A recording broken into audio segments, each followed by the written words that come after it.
తెలంగాణకు కామధేనుగా ఉన్న కాళేశ్వరం ప్రాజెక్ట్ ను దశల వారీగా ప్రజలకు మళ్ళొకసారి ఆవిష్కృతం చేస్తూ వాళ్ళ మనసులో ఉండే అనుమానాలు నివృత్తి చేస్తూ వారికి వివరించి ముందుకు పోతాం. తెలంగాణ మడి ఆరకుండ తడి శివుని సిగను విడి జలధార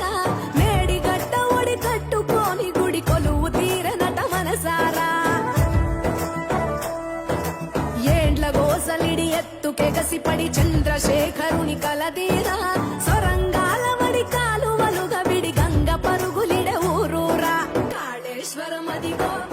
జల కాళేశ్వరం అదిగో కాళేశ్వరం అదిగో మన కాళేశ్వరం అదిగో కాళేశ్వరం అదిగో జల కాళేశ్వరం అదిగో కాళేశ్వరం అదిగో ఈ చెలో మేడిగడ్డ అనే ప్రోగ్రామ్ ఏదైతే మేము తీసుకున్నామో మార్చి 1 నాడు దాదాపు ఒక 150 నుంచి 200 మందిని ఇక్కడ నుంచి బయలుదేరిపోతాం తెలంగాణ భవన్ నుంచి.